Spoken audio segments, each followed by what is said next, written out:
요나서 강의 오늘 첫 번째 시간입니다. 오늘은 도망자라는 제목으로 말씀을 나눕니다. 도망자. 요나서는 하나님의 말씀, 하나님의 얼굴을 피하여 도망한 그 요나 이야기로부터 시작이 되지요. 그래서 제가 제목을 도망자라고 이렇게 잡았어요. 오늘도 세상은 이런저런 이유로 도망을 다니는 사람들로 가득합니다. 도망자의 삶은 사실은 매우 피곤한 삶이죠. 늘 쫓기며 살기 때문에 마치 올가미로 목을 조여오는 듯한 긴장 속에 그렇게 하루하루를 보내야 합니다. 가슴 밑바닥엔 무거운 쇳덩어리를 안고 있는 것처럼 어쩌다가 웃는 날이 있어도 그 웃음은 진짜 웃음이 아닙니다. 슬프고 두려움에서 나오는 그런 웃음일 수도 있습니다. 놀란 토끼처럼 쫓아오는 사람이 없어도 늘 도망을 해야 하죠. 어떤 사람은 돈 때문에 도망을 다닙니다. 어떤 사람은 다른 사람에게 몹쓸 짓을 해서 도망을 다닙니다. 또 어떤 사람은 불법을 행하고 부정을 저질러서 도망자가 되기도 합니다. 물론 일제에 쫓기던 독립투사들처럼 억울한 누명을 쓰고 숨어 다녀야 하는 의로운 도망자들도 있지만 대부분의 도망자들은 다 자기가 저지른 그 죄악과 실수 때문에 도망을 다니는 것이죠. 요나서는 그 가장 악한 도망자가 누구인가? 그리고 그러한 도망자는 어떻게 되는가? 그리고 그러한 도망자는 어떻게 해야 하는가에 대해서 답을 주는 가장 명쾌하고 재미있는 책입니다. 저는 성경에 많은 선지자들 중에서 이 요나를 굉장히 좋아해요. 요나를 특별히 좋아합니다. 단 한 번의 설교로 12만 명이나 되는 그 수많은 사람들을 구원했던, 그리고 니느웨라고 하는 거대한 도시를 회개시킨 그의 업적과 능력이 정말 대단하지 않습니까? 그러나 그것도 대단하지만 제가 요나서를 좋아하는 이유는 꼭 그것만이 아닙니다. 요나서는 4장밖에 안 되는 짧은 장입니다. 여러분에게 미리 읽어오라고 말씀을 제가 드렸는데 충분히 읽어오셨는지 모르겠어요. 1장은 하나님을 피해서 도망을 하는 요나의 이야기죠. 그리고 2장은 회개하는 요나, 자기의 잘못을 깨닫고 회개하는 요나. 3장은 회개하라고 외치는 요나의 외침을 듣고 니느웨 백성들이 회개한 내용이 나오고, 4장은 그리고 그 구원을 인해서 큰 축제가 벌어지는데 그 축제를 기뻐하고 즐거워하지 않고 여전히 하나님 앞에 불평하고 불만을 터뜨리는 요나의 모습이 기록이 되고 있어요. 이러한 요나서를 읽으면서 어떠한 생각이 드느냐 하면, 하나님의 사랑은 너무 크고 너무 위대하고 정말 어마어마한데 선지자 요나의 마음은 코딱지만하다, 이런 생각이 들어요. 하나님의 사랑은 정말 크고 위대하고 그 계획은 이루 말할 수 없이 정말 대단한데 요나의 마음은 정말 삐뚤어지고 편협하고 강팍하고 그렇다는 생각이 듭니다. 만일 요나서를 기록한 사람이 요나를 대단히 미워하는 사람이라면 그는 성공한 거예요. 왜냐하면 요나를 정말 아주 못되고 편협하고 쪼잔한 인간으로 제대로 그려놨기 때문에 그렇습니다. 그런데 놀랍게도 요나서는 요나가 썼어요. 자기 자신이 썼다는 얘기죠. 요나는 자기를 그렇게 편협하고 옹고집쟁이고 삐딱하고 완악하고 형편없는 그저 쪼무레기밖에 안 되는 인간처럼 자기를 그려놨어요. 바로 그러한 사실 때문에 저는 요나를 좋아합니다. 요나는 그렇게 자기를 스스로 한없이 낮추고 있는 겁니다. 왜요? 사랑하는 하나님 아버지를 높이고 싶어서 그런 거예요. 하나님의 얼굴을 높이고 싶고 자기 얼굴을 낮추고 내던지고 발로 짓밟고 자기의 그 못난 것을 과감하게 드러내가지고 하나님의 위대함을 더욱더 돋보이게 하려는 것이죠. 하나님의 영광을 높이고 싶어서 자기를 그렇게 사정없이 낮출 수 있는 사람이라면 그는 정말 대단한 사람 아니겠어요? 그가 어쩌면 정말 놀라운 사람인지도 몰라요. 어쩌면 그가 그렇게 하나님을 높이는 것만큼, 자기를 그리고 낮추는 것만큼 그 마음은 높고 그의 성품은 깊은지도 모르겠습니다. 어쩌면 요나는 정말 통이 크고 마음이 넓고 뜻이 깊은 사람일 겁니다.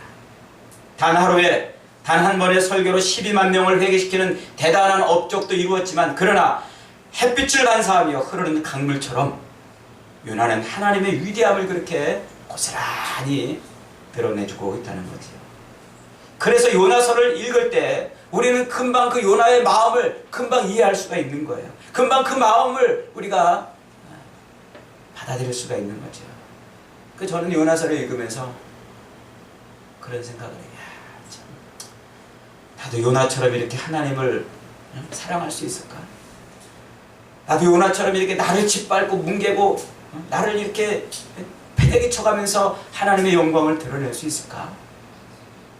여러분 그렇게 할 수 있습니까? 여러분은 조금만 누가 옆에서 하나님 때문에 여러분을 모욕하고 멸시한다면 그것 때문에 기뻐하고 할렐루야 춤을 출 수 있냐 말이죠. 정말 요나는 대단합니다. 하나님 아버지를 그렇게 높일 수 있다면 기꺼이 자기를 못난 인간으로 만들어놔도 좋다고 생각을 한 겁니다. 그런 요나, 그런 마음을 가지고 있는 요나가 기록한 것이 바로 요나서예요. 오늘 요나서의 첫 번째 장은 우리에게 다음 세 가지를 가르쳐줍니다. 첫째로, 하나님은 사람들에게 계속 말씀을 내리시고 사람들은 하나님께 계속 죄악을 올려드린다는 거예요. 하나님은 끊임없이 우리 인간에게 말씀을 주시는데 우리 인간은 끊임없이 그 말씀을 아멘으로 받는 것이 아니라 죄악을 올린다는 거예요. 1절에 보니까 여호와의 말씀이 아미떼의 아들 요나에게 임하니라. 요나는 기원전 8세기경 약 한 790년대 쯤에 살았던 사람이에요. 이스라엘 왕 여로보암 2세 때 활동하던 선지자이죠. 그의 이름은 비둘기라는 뜻을 가지고 있습니다. 평화를 상징하죠. 순종을 상징하고 평화를 상징합니다. 그런데 요나는 요나서에서 아주 자기 이름과는 정반대의 그런 모습을 보여줘요. 제 이름값도 못하는 그런 인간으로 그려지고 있는 겁니다. 어느 날 하나님께서는 요나에게 말씀을 내리십니다. 그리고 그 말씀은 이스라엘의 원수인 저 니느웨 사람들에게 내리는 것이었습니다. 그 니느웨 백성들에게 당장 회개하고 하나님 앞으로 돌아오라 하는 말씀을 요나에게 가서 외치라고 그런 거예요. 요나에게. 여기서 우리는 사람들에게 말씀을 하시는 하나님의 열심을 볼 수가 있어요. 하나님께서는 사람들에게 부지런히 말씀을 하십니다. 자기 백성들뿐만 아니라 저 멀리에 있는 니느웨 백성들에게까지 하나님은 말씀을 주고 싶은 겁니다. 수많은 또 주의 종도를 세워가지고 또 말씀을 시대마다 때마다 말씀을 전하는 거 아니에요? 이렇게 지금도 설교로 말씀을 전합니다. 기원전 8세기경 아미떼의 아들 요나를 통해서만 말씀하시지 않고 오늘 지금 여기서 하나님은 여러분에게 여러분의 담임 목사 임병욱을 통해서 말씀을 주시고 계시는 거예요. 말씀을 주시고. 목사의 성품과 상관없습니다. 목사의 학벌과도 상관없습니다. 목사의 외모와 재물과도 상관없습니다. 하나님께서 교회에 합법적으로 세우신 목사면 되는 것이죠. 하나님은 그를 통해서 하나님의 말씀을 전하는 거예요. 왜? 교회를 하나님의 말씀으로 바르게 세우고 성장시키고 그 말씀을 따라 순종케 하려는 것이죠. 그래서 목사는 무엇보다도 말씀의 종이 되어야 해요. 성경 말씀을 제대로 전해야 되는 거죠. 저는 이런 두렵고 떨림이 늘 있기 때문에 제가 가급적이면은 설교할 때 세상적인 예화들 잘 안 들으려고 그러잖아요. 거의 여러분이 재미없어도 할 수 없어요. 제가 세상 얘기 잔뜩 늘어놨다가 하나님 앞에 가서 너 뭐 했냐? 그러면 어떻게 해요? 그리고 그게 맞아요. 제가 어떤 방송에서 어떤 설교 이렇게 들었더니 그 목사님은요, 무슨 개콘 이야기 잔뜩 하다가 하나님 여러분 사랑하십니다 그러고 끝나더라고요. 너무 황당합니다. 성경을 읽고 그 본문하고 아무 상관없는 그 웃기는 얘기 몇 마디 하고 세상 사람들이 다 알고 있는 감동적인 이야기 몇 마디 하고 끝나는 거예요. 정말 두렵고 떨림이 좀 있었어요. 하나님은 기록하여 완성해 주신 이 하나님의 말씀을 교회에 바르게 전하고 싶은 겁니다. 그래서 일꾼을 세우시고, 그래서 그 목사를 통해서 말씀을 제대로 가르쳐 주고 싶은 것이죠. 그래서 목사는 하나님의 말씀을 가감없이 왕성하게 가르쳐 전해야 하고, 여러분은 목사를 통해서 하나님이 내리시는 그 말씀을 아멘으로 순종을 해야 되는 거예요. 여러분 가만히 생각해 보세요. 여러분이 매 주일마다 이렇게 열심히 시간 맞춰가지고 예배당을 찾아오는 것 같지만, 사실은 하나님이 여러분을 그렇게 열심히 불러 모은다는 사실을 여러분 생각해 보신 적 있으세요? 내가 내 힘으로 나오는 것 같고 내 계획으로 내 열심으로 나오는 것 같아도요, 사실은 하나님이 우리를 그렇게 열심히 불러 모아 주시는 거예요. 주시는 거예요. 저 사람에게 내리는 게 아니고, 저 아무개 집사에게 내리는 게 아니고 나에게 말씀을 내리고 싶은 것이죠.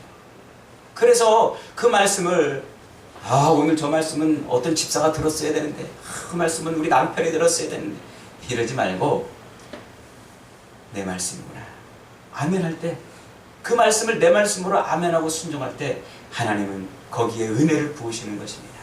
믿으시기를 축원합니다. 아멘. 뿐만 아니라 하나님께서는 지금도 지구촌 곳곳에 말씀의 종도를 세우셔서 하나님의 말씀을 내리십니다. 여러분 저 북녘 땅을 한번 보십시오. 그림자처럼 바람처럼 수많은 전도자들이 북한 땅에 복음을 전하고 있어요. 수많은 사람들을 동원해서 끈질기게 집중적으로 지금도 저 북녘 땅 구석구석에 말씀이 스며들고 있는 겁니다. 지금도 셀 수 없이 많은 성경이 소리도 없이 북한 땅 구석구석으로 흘러들어가고 있지 않습니까?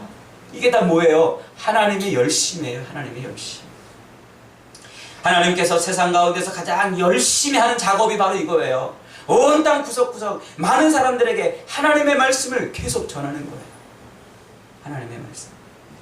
이란이나 이라크, 터키, 파키스탄, 말레이시아, 인도네시아 등 살벌한 이슬람 나라에도 하나님의 말씀을 가슴에 품고 숨어 들어간 그저 수많은 전도자들을 한번 보세요.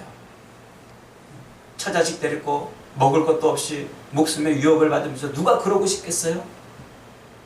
그러나 하나님이 주신 말씀을 아멘으로 받아서 거기에 그렇게 헌신할 수밖에 없으니까 그렇게 하는 거예요.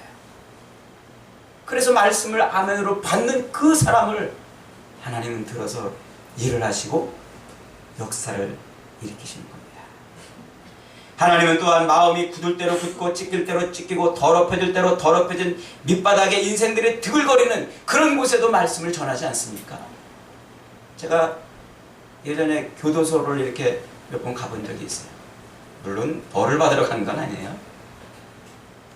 말씀을 전하러 간 적이 있어요. 교도소.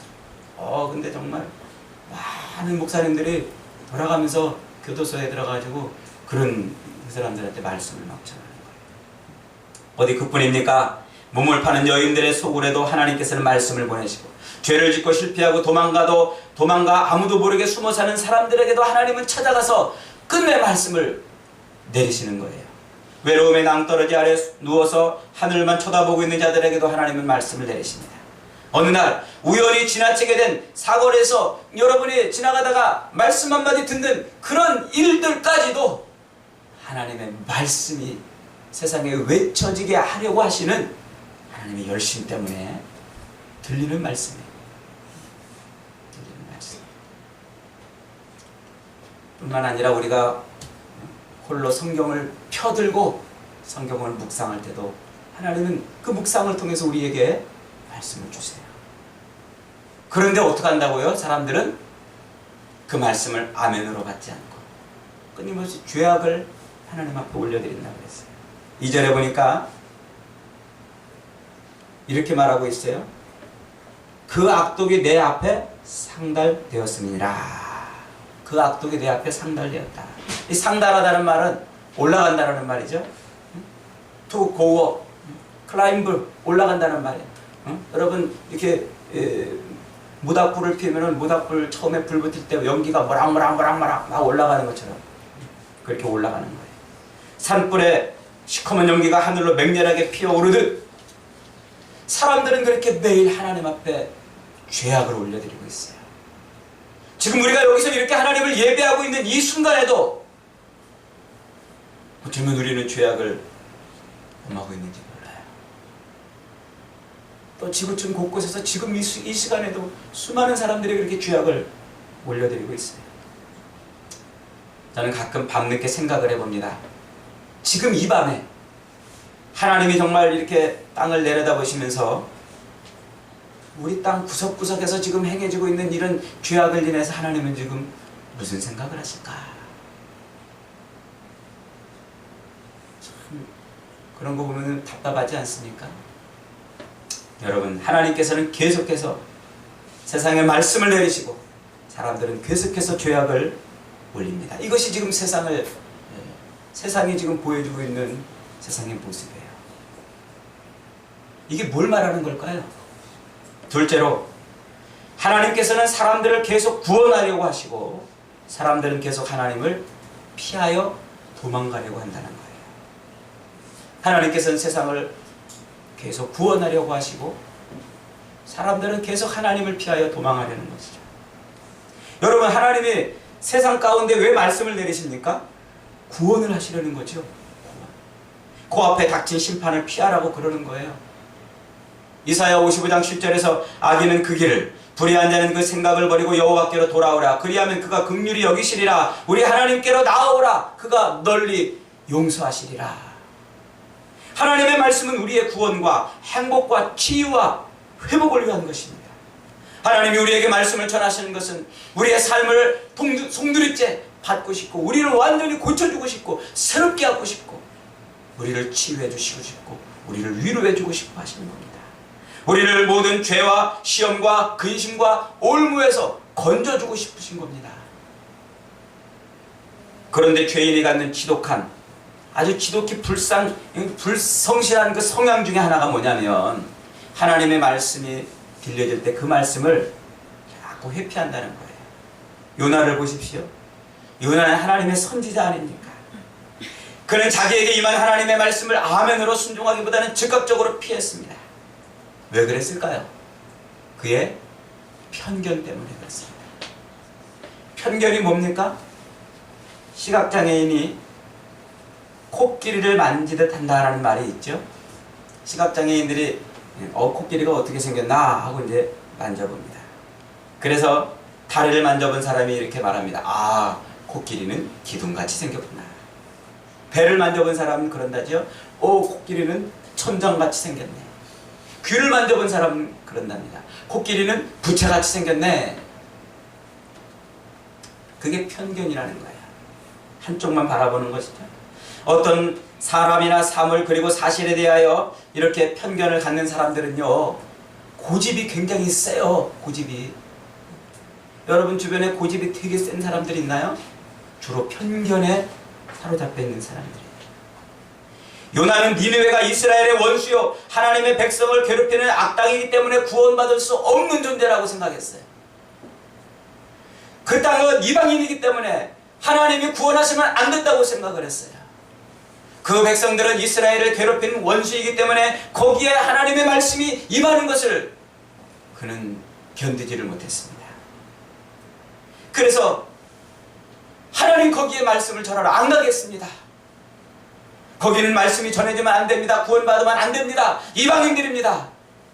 요나는 이렇게 하나님 앞에 대적을 했던 거예요. 하나님이 말씀하십니다. 그렇지 않다. 니느웨도 구원을 받아야 한다. 하시는데도 아닙니다. 내 생각이 맞습니다. 저들은 구원받을 수 없습니다. 라고 우겼습니다. 여러분, 편견이 이렇게 무서운 거예요. 하나님의 말씀이 자기에게 내리는데도 그 편견을 포기하지 않습니다. 하나님의 말씀 앞에 항복하고 자기의 편견을 포기하기보다는 차라리 도망하는 편을 택한 겁니다. 이렇게 해서 가장 위험한 도망자가 되는 것이죠. 자기에게 임한 하나님의 말씀을 피하여 도망하는 자는 세상에서 가장 악한 도망자라는 거예요. 어떤 사람은 죽어도 하나님이 없다고 우깁니다. 어떤 사람들은 어떻게 예수님이 십자가의 죽으심으로 자기의 죄악을 대신할 수 있냐고 우깁니다. 어떻게 세상에 하나님 말씀 한마디로 지어졌겠느냐고 그럴 수 없다고 우깁니다. 어떻게 성경에 하나님만이 참신이고 어떻게 예수님만 믿어야 구원을 받고 어떻게 세상에 다른 신들은 다 거짓이고 다른 종교는 다 거짓 종교가 될 수 있느냐고 따집니다. 어떻게 교회만을 섬겨야 하냐고 묻습니다. 하나님의 말씀이 그것이라 그러는데도 사람들은 자기의 편견을 버리지 못하고 끝내 말씀을 받아들이지 못하는 거예요. 차라리 그 말씀 앞에서 도망가고 싶은 거예요. 여러분께서는 오늘 하나님의 말씀을 어떻게 받고 계십니까? 하나님의 말씀 앞에 여러분의 편견을 얼마나 포기하고 버리십니까? 하나님은 성령의 말씀을 통하여 여러 가지 죄와 시험과 올무에 빠진 우리를 치유하고 회복하고 구원하시려고 하십니다. 그럼에도 불구하고 우리는 그 하나님의 말씀을 어이가 없을 정도로 쉽게 뭉개버리고 피해버리고 도망을 가버립니다. 알량하고 악한 편견들 때문에 그렇게 하는 것이죠. 하나님의 말씀을 외면하고 피하여 도망하는 죄악은 교회 밖에서만 있는 것이 아니라 안타깝게도 오늘 교회 안에도 그런 사람들이 부지기수라는 사실입니다. 세 번째로 하나님을 가까이 하는 사람에게는 복이 가까이 하고 하나님을 멀리하는 사람들에게는 재앙이 가까이 합니다. 한번 따라해 보겠습니다. 하나님을 가까이 하는 사람들에게는 복이 가까이 하고 하나님을 멀리하는 사람들에게는 재앙이 가까이 한다. 여러분 이게 공식이에요. 신앙생활의 공식. 상식 중에 상식입니다. 하나님의 말씀을 가까이 하면 복이 임하고 멀리하면 재앙을 당하는 것. 요나가 하나님을 피하여 다시스로 도망하기 위해서 욥바로 내려왔어요. 항구 도시죠. 항구 도시에 딱 내려왔더니 마침 거기에 다시스로 가는 배가 막 출발을 하려고 준비 중입니다. 얼마나 운이 좋아요. 형통한 것이죠. 그러나 하나님의 말씀을 뒤로하고 도망하는 도망자에게 임한 이런 형통은 피곤함과 고통을 더할 뿐이라는 사실이에요. 여러분 보십시오. 배가 항구를 뜨자마자 곧 폭풍을 만났습니다. 하나님께서 내리신 재앙이지요. 하나님은 구원의 말씀도 내리시지만 심판의 재앙도 내리십니다. 거짓된 형통은 하나님이 보내신 재앙이 임할 때까지만 있는 겁니다. 폭풍 속에서 거의 배가 깨어지게 됩니다. 하나님의 말씀을 피해 도망하는 사람 때문에 그 배에 탄 모든 사람들이 함께 재앙을 받게 되는 겁니다. 여러분 이렇게 한 사람이 중요한 거예요. 어떨 때 하나님은 순종하는 한 사람 때문에 한 가정과 한 교회에 복을 주시기도 하지만 또 불순종하는 한 사람 때문에 그 가정과 그 교회에 재앙을 내리시기도 하시는 것이죠. 그리고 하나님은 말씀을 피하여 도망하는 자들을 재앙으로 반드시 잡아내십니다. 놀랍게도 배 안에 탄 모든 사람들이 죽기 살기로 폭풍과 싸울 그때의 도망자 요나는 배 밑창에 들어가서 뭐 했어요? 잠을 잤어요. 거짓 평안이죠. 거짓 평안. 요나는 끝까지 비겁했습니다. 결국 배 밑창에서 단잠을 이루던 요나는 배 위로 끌려지고 제비 뽑기에서 적발당하고 끝내는 선원들의 손에 들려서 바다로 내던져집니다. 그런데 재미있게도 2절에 보니까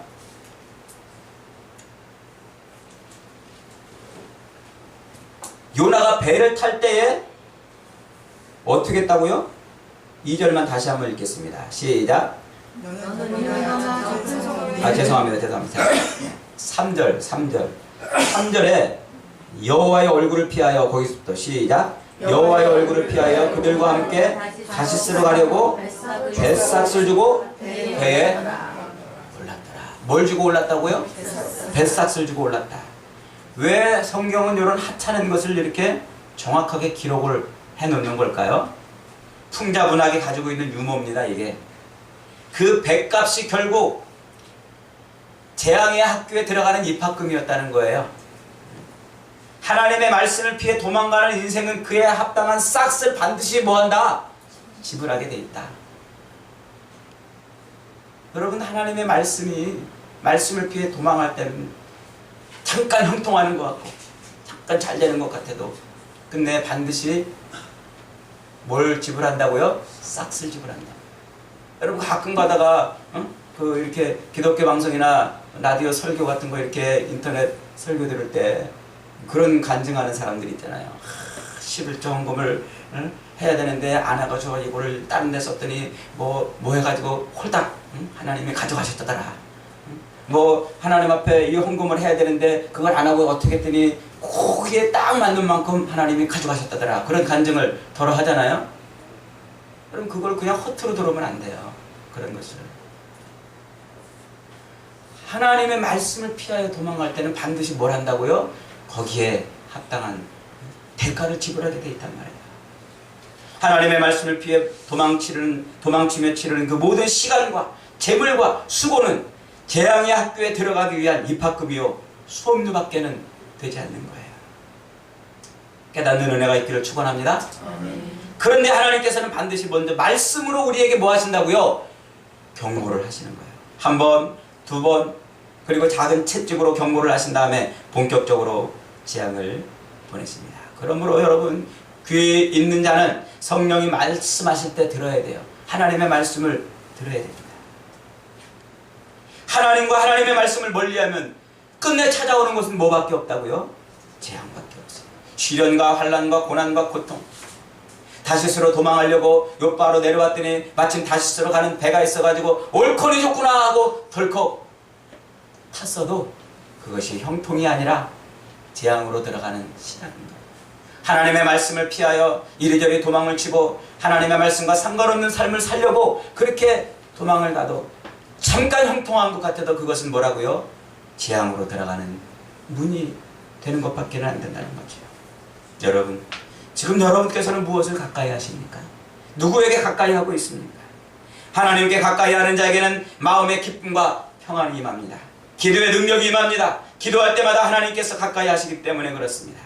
하나님의 말씀을 가까이 하는 자에게는 가슴에 눈물의 강이 흐릅니다. 듣는 말씀에 아멘으로 순종하고 임하는 사명의 기쁨으로 팔을 걷어붙이고 헌신하게 되어 있습니다. 그러나 도망자에게는 찬송이 사라집니다. 기도가 힘을 잃고 가슴에 습기가 눈물이 마르는 것이죠. 누가복음의 밭의 비유를 보면 돌짝밭에 뿌려진 씨가 자라다가 말고 시들어버리는 이유를 이렇게 기록하고 있어요. 누가복음 8장 6절에 습기가 없어 말랐다. 여러분, 우리 가슴에서 눈물이 사라지는 것은 이미 어쩌면 그 자체로 우리 인생의 재앙입니다. 의인에게도 고난이 임하고 재앙이 임합니다. 그러나 의인은 그 재난 중에서 눈물이 있는 거예요. 눈물. 하나님 앞에 엎드려 그 고난과 고통 가운데서 애통하고 통곡할 수 있습니다. 하지만 도망자와 배반자의 눈에는 눈물이 말랐습니다.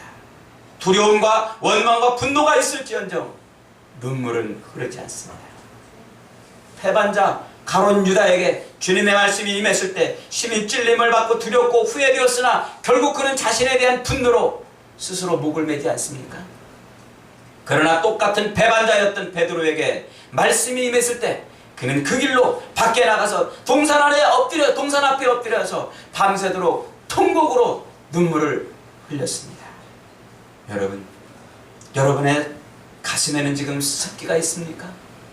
여러분의 눈에는 지금 눈물이 있습니까? 여러분은 지금 무엇을 가까이 하고 누구에게 지금 가까이 가고 있습니까? 시편 73편 28절에 하나님께 가까이 함이 내게 복이라. 내가 주 여호와를 나의 피난처로 삼아 주의 모든 행사를 전파하리이다. 이사야 55장 6절에서는 너희는 여호와를 만날 만한 때에 찾으라. 가까이 계실 때에 그를 부르라. 야고보서 4장 8절도 이렇게 외칩니다. 하나님을 가까이 하라. 그리하면 너희를 가까이 하시리라. 여러분, 하나님의 말씀이 육신이 되어 우리 가운데 오신 분이 바로 예수님이십니다. 예수님을 외면하지 마십시오. 예수님을 가까이 하십시오. 그분이 말씀하신 것을 고스란히 순종하려고 마음 먹으십시오. 그 말씀을 내 가슴에 담으려고 그렇게 아멘으로 해보십시오. 주의 말씀이 우리에게 임할 때, 구원의 말씀에 구원의 말씀, 사명의 말씀이 임할 때에 도망자가 되지 마시고, 하나님께서 누구를 통해, 무엇을 통해 말씀하시고 보내시고 우리에게 무엇을 원하시려고 하시는지를 깨달아 알기를 바랍니다. 그러면 하나님의 은혜가 우리에게 풍성히 임하는 것입니다.